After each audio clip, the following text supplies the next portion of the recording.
How are we going to get from here to there? What's the strategy by which we'll create the path to the future of Stonecroft Ministries? Well, if there's anything that you remember from this talk that I'm giving you, I want you to remember these 3 letters. And hopefully when you remember the letters, you'll remember what they stand for, okay? The 3 letters are this: VPO. VPO. What does V stand for? It stands for additional volunteers. If this ministry is going to be around for the next 75 years, we need to bring on board 7,500 additional volunteers over the next couple of years. We need to start turning things back up so they can move towards the future. Who are these volunteers? These are your Timothys. 2 Timothy 2:2 is where Paul says to Timothy, I want to entrust with you things that you need to entrust with other faithful men that they can in turn entrust to others. And that's what we need to do. I need to do it. You need to do it. We need to bring on our Timothys, those women that will carry on the ministry after we're long gone and who will in turn turn it over to other younger women. So we need to bring on volunteers, 7,500 additional volunteers, women who are younger and women who are diverse. Now you say, how young is young? What do you mean by younger? I used to say younger than me. I want you to not be afraid to bring on women who are in their 20s and 30s and 40s. Don't be afraid to go to much younger women. These younger women know their culture. They know how to reach their peers for Christ, but they need your tools, and they need your guidance, and they need your prayers, and they need to have your fellowship, and together you will reach their peers for Christ. They will lead, and you will go with them with all the tools that you've learned these many years at Stonecroft. So that's V, additional volunteers. So you may be wondering, what are we going to do with these additional volunteers? Are we going to ask them in our planning teams? Are we going to ask them to our outreach events? Well, we've been trying that for a long time, and you've been frustrated. You may feel like you've been beating your head against the wall. So no, we're not going to do that. That's what P and O are about. Imagine a future that's a wheel, and at the hub of the wheel are a group of volunteers, women who've been with Stonecroft for 40 years, women who've just recently heard about Stonecroft, and together they are praying, Lord, show us how to reach the community with the gospel. And together they are thinking of new ways to go out into the community and reach women. The ways they're going out to share the gospel are like the spokes on the wheel. One of those spokes is the outreach event that you all have been doing. Another may be a topical Bible study. Another may be a workshop, a short workshop on a weekend on the topic of interest to non-believers and believers alike. That workshop can lead to a Bible study. Maybe it's just a couple of women going to work and leading a Bible study, or women reaching their neighbors with the gospel one by one. Maybe it's a prison ministry. Maybe it's the military ministry. There is no end of ways by which to reach women with the gospel. And the future Stonecroft will be a launching pad of fellowship, of training, of support by which women will launch off in many ways into their community with the gospel.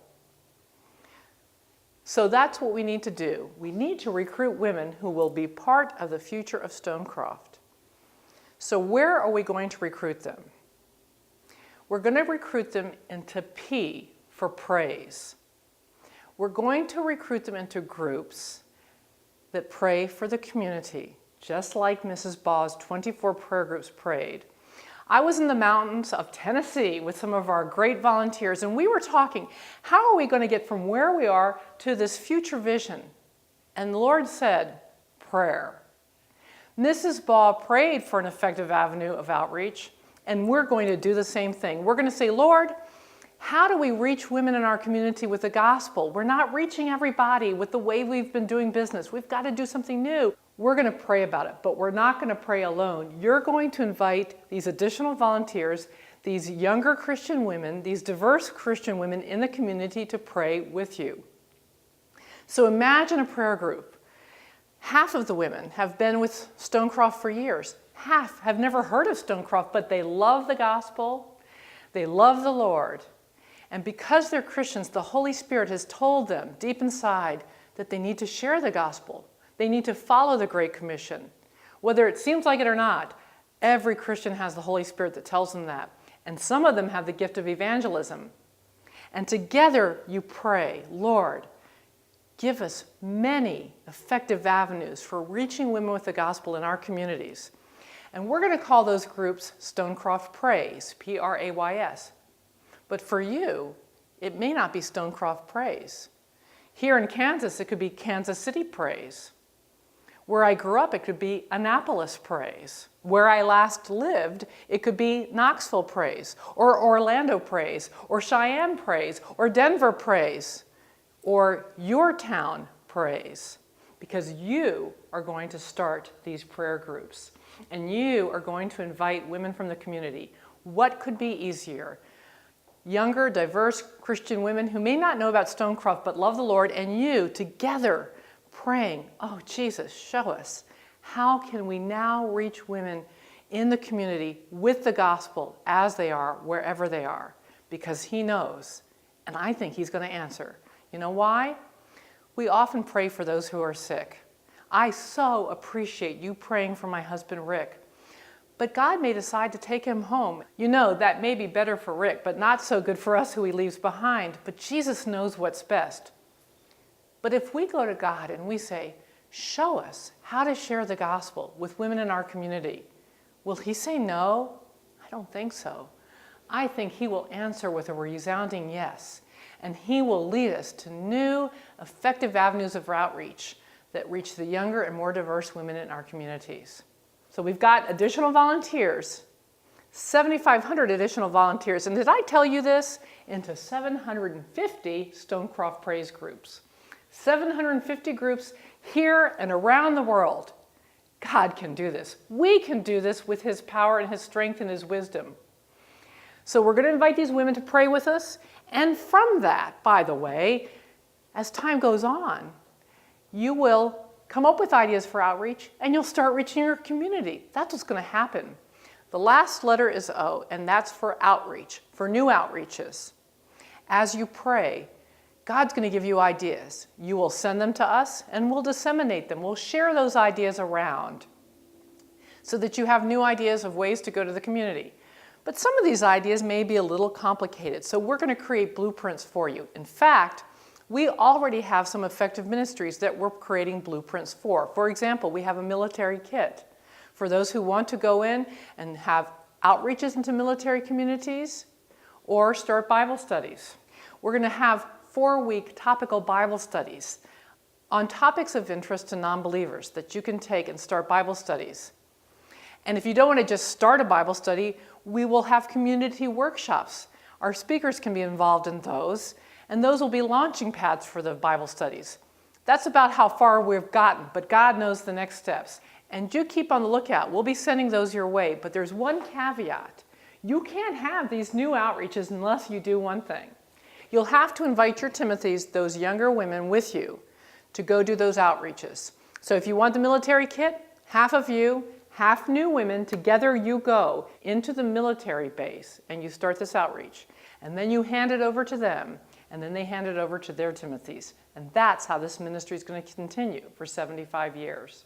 You know, if you think about it, it's almost like we're planning a church, but we're planning Stonecroft Praise and new outreaches. And people leave the church to go start a new church plant. Sometimes they stay in the church and continue doing the job they're doing and help with the church plant. The question is, are you called? Are you one of the women who is called to do something new, to lay the groundwork for the future of this ministry? Are you one of the called ones? Are you called to start Stonecroft Praise? Are you called to start a new outreach? I am challenging you to ask God, am I one of the called ones? Am I called to lay the groundwork for the future of the ministry? Thank you so much for letting me come to you through video. I really appreciate what you're doing for the ministry and what you've been doing. Some of you have spent years laboring for the gospel. There is no greater privilege, and there's no greater gift that you have given to women who don't yet know Jesus. You have done the work of your master, and I so appreciate too how you've welcomed me into Stonecroft with your emails and your letters and your prayers and your encouragement. It's been unbelievable, and I thank you so much for that, and I'm just sorry that I can't meet every single one of you. And thank you for what you're going to do. As we celebrate the 75th anniversary, we are so looking forward to the next 75, and I thank you for the role you're going to take in that. And together, we're going to go forward, and we are going to be a power for the gospel of Jesus Christ, and we are going to have an impact on lives here and around the world. To God be the glory. Thank you.